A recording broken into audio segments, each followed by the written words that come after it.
I want them to have a good life. They all have full-time jobs. I raised them as a supporting mum. I didn't have ab study. I had to work like every other person.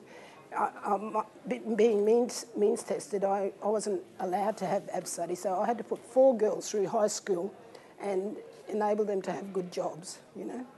And there's a lot of women, a lot of my friends I know are in the same boat, and yet there's a general thing that we get all our education paid for. See, those are the things that the media perpetuates out there, these wrong attitudes about Indigenous people and Indigenous women especially, you know. We're at the forefront all the time of just being abused. We never ever go up the ladder into good managerial positions because of the racism in organisations, in government departments, you know. We have, value what we bring to the table because we do bring a lot of experience, we bring a lot of knowledge. We know how our families operate and why the way we do, live. So we have a lot of understanding and a lot to bring to the table. Yeah.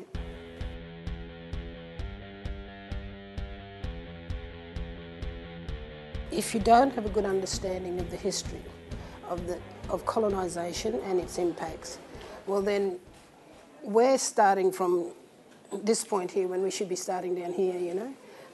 Can I tell you a story about my mum? I lost my mum about a month and a half ago. Very lovely lady, just inspiration to me anyway. My mum was illiterate. She was born in the bush. She remembers when she got her first set of clothing.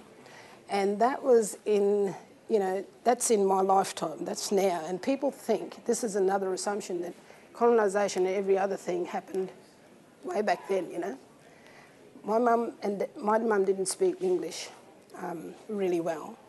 But I had to, there's a big health conference or something come over to Port Douglas. There's doctors from all over the world come. They had this thing in the ballroom of the Radisson Royal at Port Douglas. And I took Mum over, and on the way over we had to sort of, she had to recite her little speech to welcome the people there. And and she got it down pat. Anyway, we went in and she got up to welcome the people. She said, "Hello, my name is," and then she fainted. And so I stood in for her, did the do, said, on behalf of my mum, who's a good Yallinji elder, I'd like to give. Anyway, on the way home, we didn't talk, she was quiet. And I asked her, I said, "Mum, which way, what happened back there?" And she said, "Oh, I can see all them white men there." And I thought, any minute they're going to bring out a gun and shoot me. And do you know that she went right back to her childhood? She was about 4 or 5 when the white police came to her campsite and shot into tin shanty where she lived. And so she went right back to that. And so that's only one story, that's only my mum's story, but there's heaps of stories around the country like that, that traumatic event, she suppressed that all those years and then it comes out at some stage, and that's the kind of things that as Indigenous people we've had to deal with and are still dealing with. And so you think about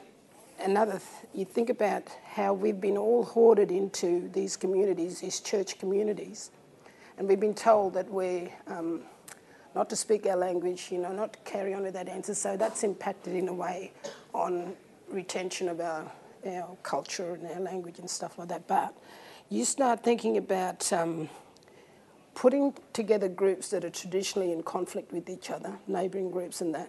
You put them together in one community setting like this, in a remote setting, isolated from everywhere else. They're feuding. They're always going to be suspicious of each other.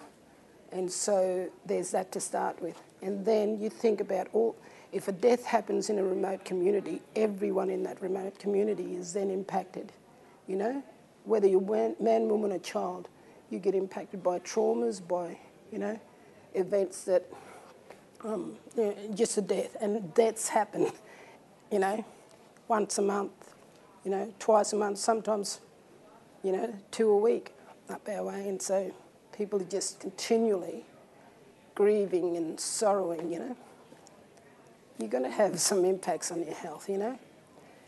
And then you've got the issues of, you know, alcoholism and drug abuse and every other thing now, family violence, you know, that just add onto that again. So it's no wonder we're, you know, but the construct of community's never ever been looked at, and why, you know, the impact it's had on our health.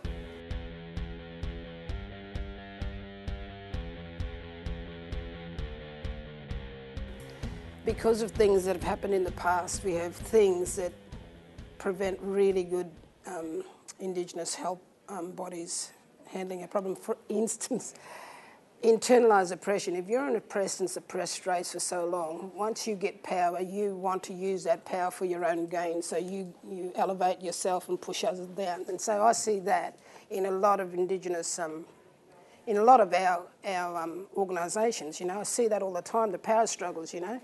And so I just think Australians, white Australians, Aboriginal Australians, Torres Strait Islanders, work together for the one goal, you know. And that's the way we're going to achieve things, you know, unless, because, you know, it's going to be years yet till we get all the professionals that we need to address our problems. So we need to work hand in hand as Australians, yeah.